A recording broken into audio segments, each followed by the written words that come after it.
So I apologize too, because I'm not going to speak in Portuguese, because if I did, I think you would be in for the biggest torture you've ever had in 25 minutes. First of all, before we do a demo, we're going to explain a little bit about the restaurant. This is Marta Fea. She's my partner, my girlfriend, graphic designer, social communicator, and everything that we don't have money for. This is Jose. He's our chef de cuisine, but he's also like our partner as well. He's our ninja in the kitchen. I explain a little bit about myself first. My parents are from Mexico, but I was born in the United States. They left for the United States when they were a little bit older, but they didn't get too far. They just went to El Paso. Yeah? So I'm what you call a Chicano, or if you're from Mexico and it's a bit negative, you say pocho.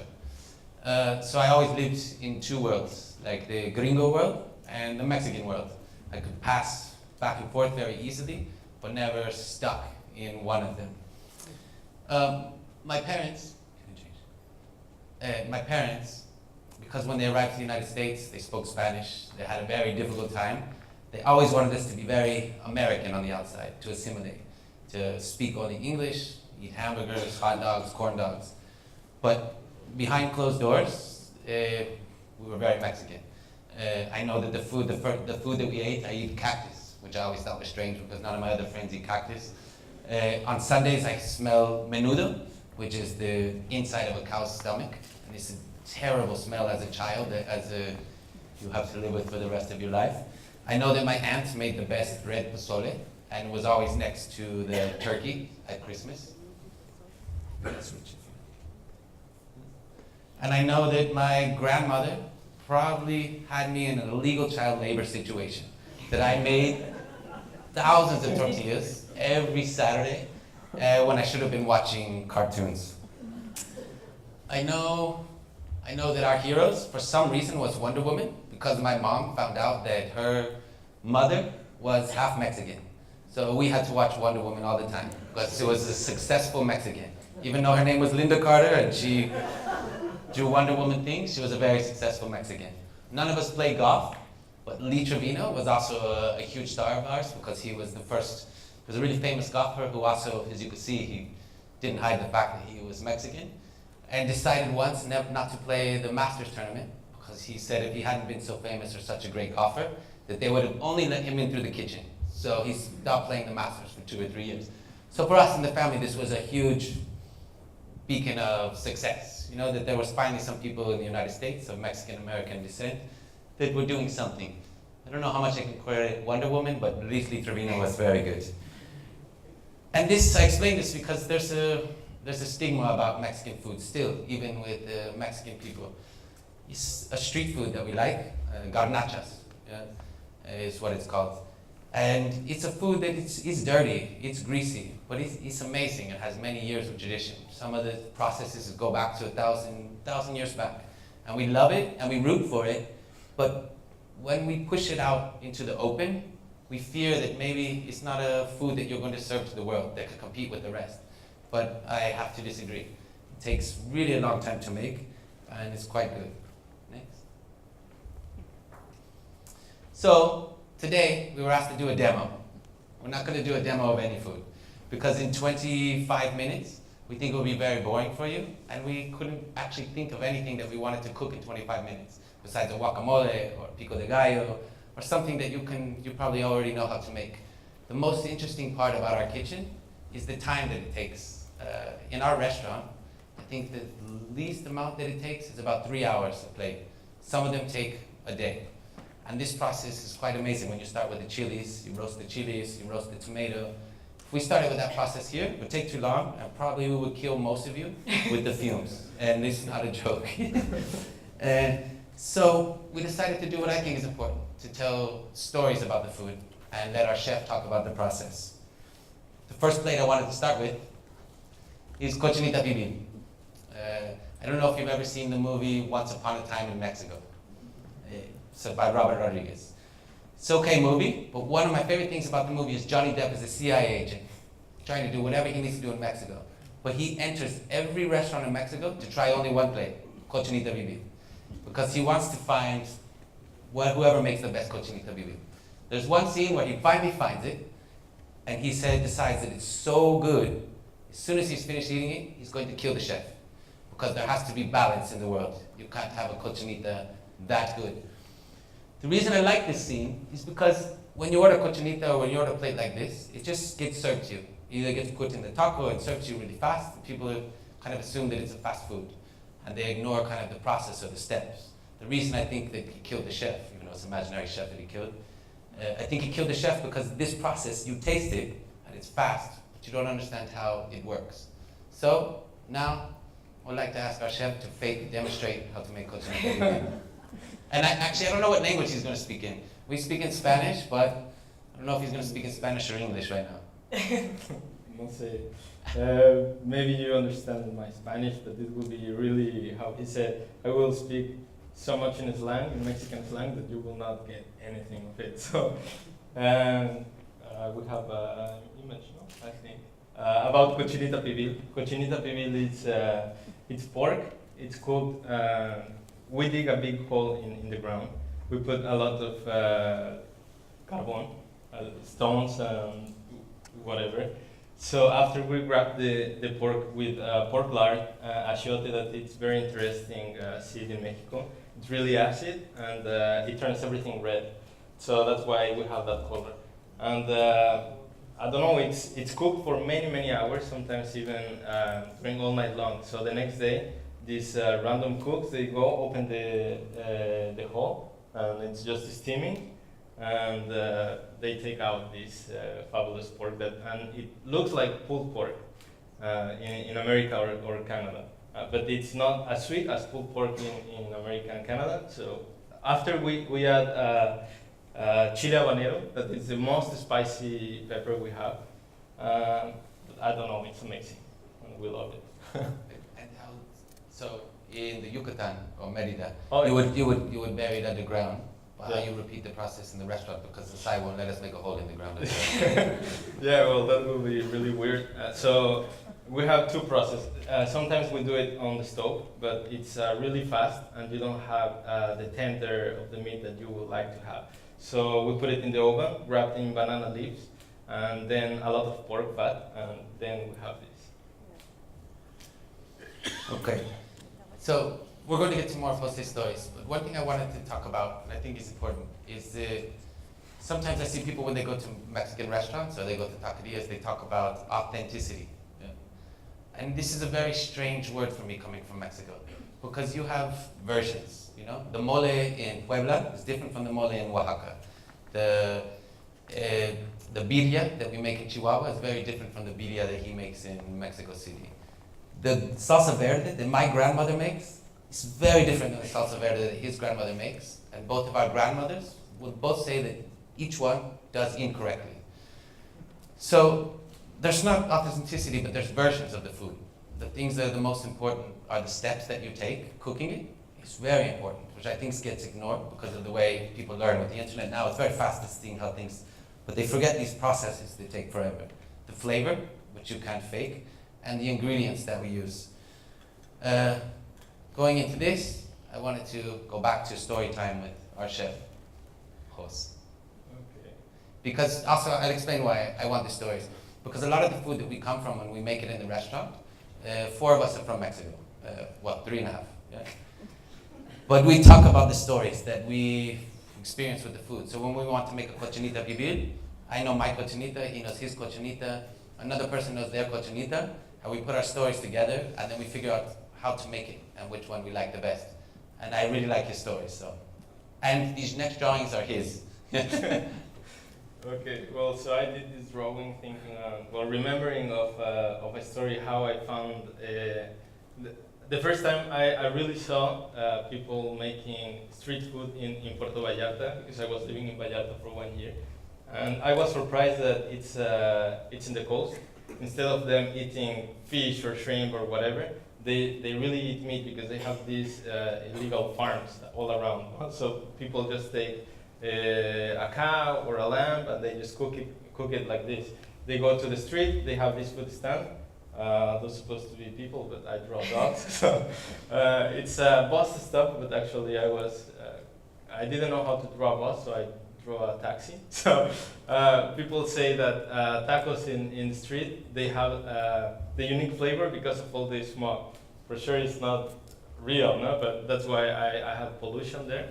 And it's really dirty to cook it. It's like a stew, and then when you cook it for many, many hours again, then you have this stew full of like this deep of just pork fat. So then you just put the tortilla, that it's what we used to do. I think you guys know about the tortilla, no? Like, it's not the Spanish tortilla, it's like the Mexican tortilla made of corn. So we just dip it in the fat, and then after we just grill it, and it gets crispy or tender, depends on how the people like it. But I like it crispy, so I got crazy with this food stand that day. So. And the first time you eat this, it's scary because you really dip the tortilla in the sauce, yeah? Yeah. And you hand to people, and you have to pick up when the sauce runs down your hands. But it's Yeah, amazing. it's dirty. It's amazing. Yeah. So it looks stays, like that. Yeah. So next door is carnitas. Yeah. Okay. So, well, Mexico. Sorry. So the other slides, I have to explain this. The other slides are made by Marta. She made all of them. I gave her my speech, she made all the slides. And then I asked Jose to make his slides, and he does this for us all the time. He makes amazing images that I really, really love, and it's very honest. Okay. So when he asked me to speak about carnitas, it's really a very popular dish in Mexico. We use really every single piece of the pork, from the ear, from the inside. That's why I have the intestines out. I cut it open because we also use the stomach, we use the legs, we use the mouth, we even eat the eyes, the cheek, everything. And it's a really interesting recipe because the Mexicans did it, they did it, I'm pretty sure without knowing, that they were recreating a French technique that it's the duck confit, but we do it with the pork lard.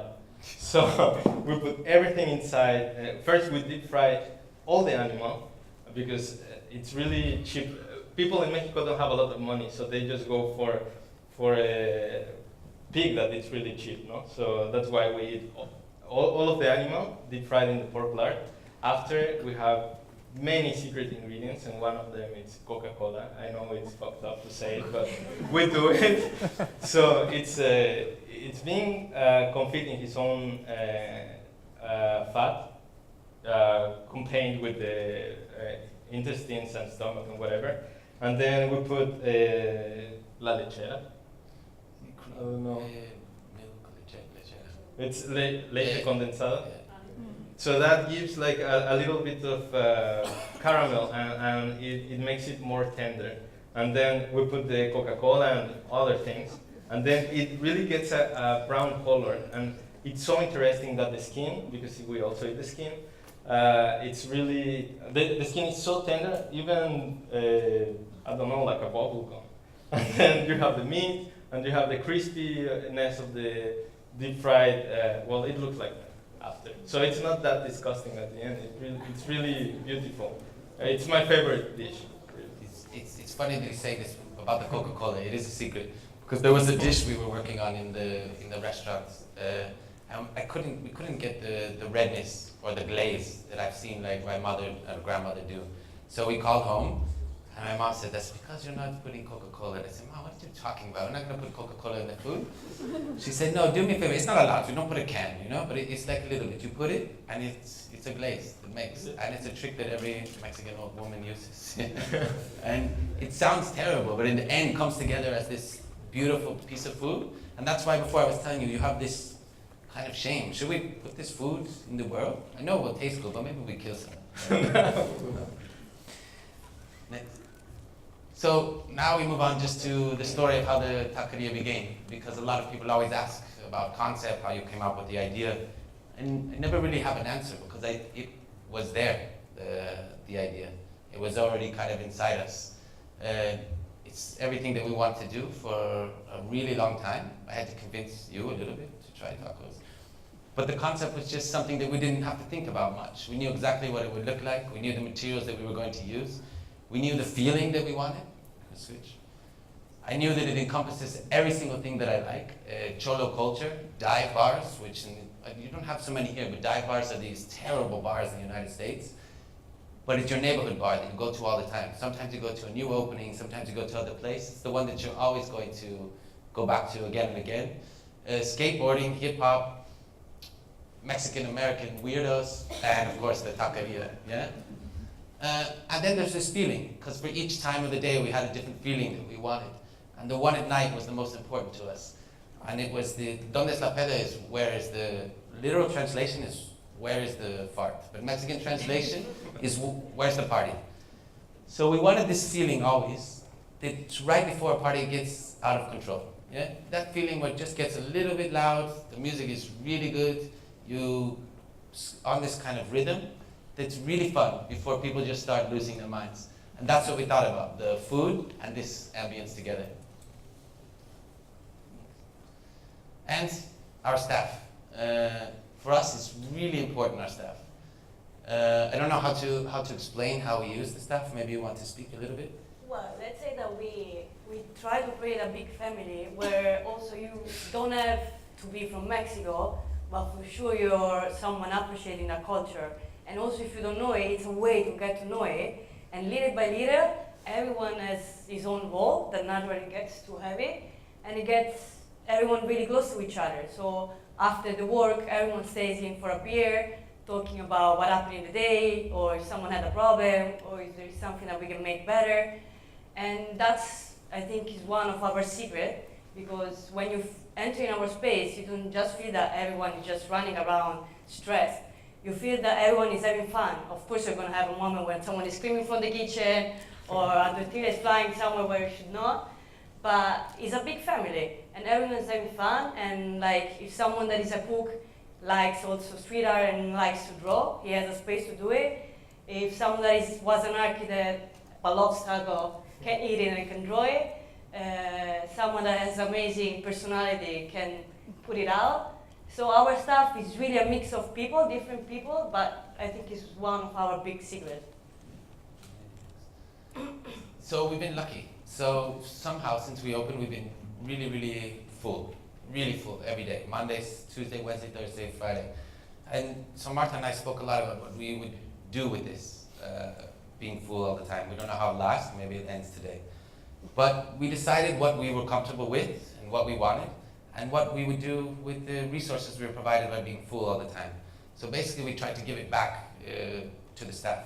We tried to make sure that if they ask us for something weird, a machine that seems real too expensive, and I know that it's going to end in failure, we give it to them.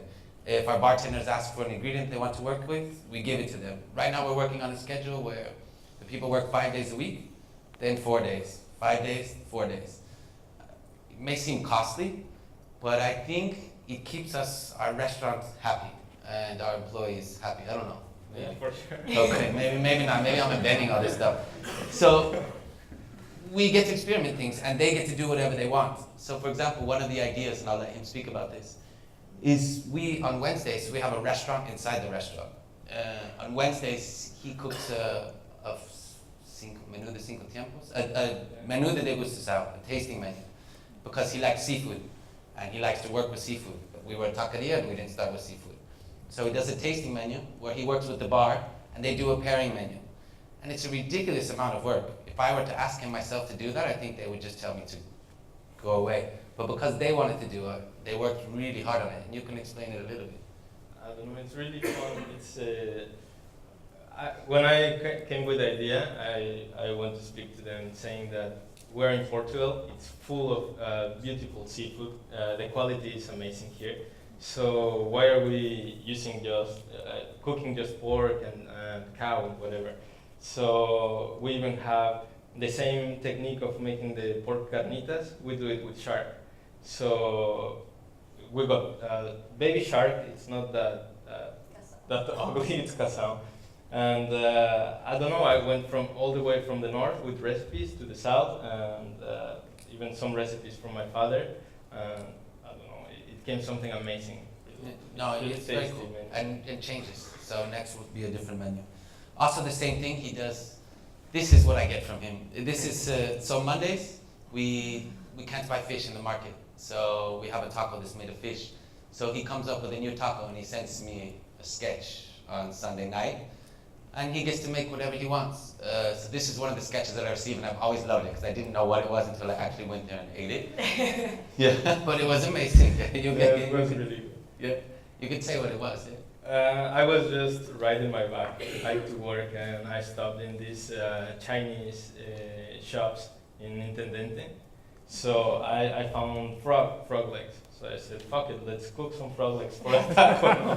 So it's not always just pork and ceviche in a Mexican restaurant. So I took the frog legs, I deep fried them, and we have a fungus that grows in the corn. It's called huitlacoche.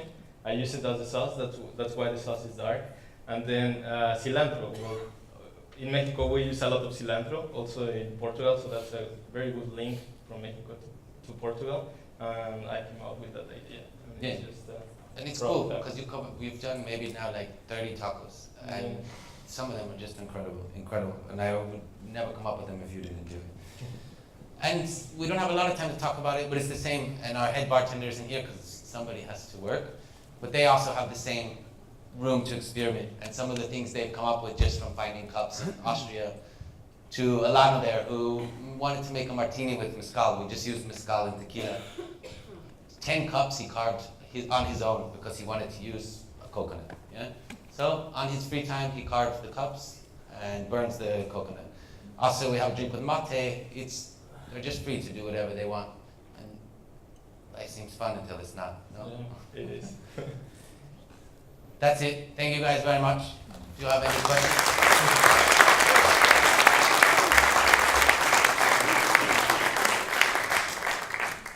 Não sei se alguém tem alguma pergunta para fazer à equipa do Pistola y Pode Corazon. perguntar em português, se eu falo mal.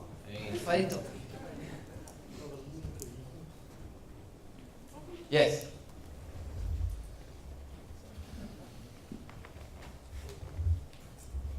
Hello. Why did you choose Portugal? Was an And why accident. Lisbon? Was an accident. I was living in Spain. I took a vacation. I used to be a journalist. And I went to Spain for a month. I ended up staying longer because I liked it, but I didn't like it that much. It wasn't so different. So I looked to the right. There was this country with 1,800 kilometers of beach. I said, this must be amazing. We drove to Portugal and stayed because it became a house. Then I did other things, but we were always looking for Mexican food. Because it's the only He was thing. always looking for Mexican. Yeah, I was. Only thing that I miss, really the only thing. So we waited 1 year, 2 years, 3 years. About the third year, I started making like a sketch how I like. 4 years, 5 years, 6 years, 7 years, 8 years. We say, I don't think it's coming. Let's take the weird experience we have and either make like something we really like, and we'll be able to eat free tacos for 3 months if it fails, or we'll work, which I think was because I was very proud of the tacos. But an accident, it was an accident. Yeah. And now we're very happy. Portugal is our home now. Anyone else? Thank you guys. Obrigada.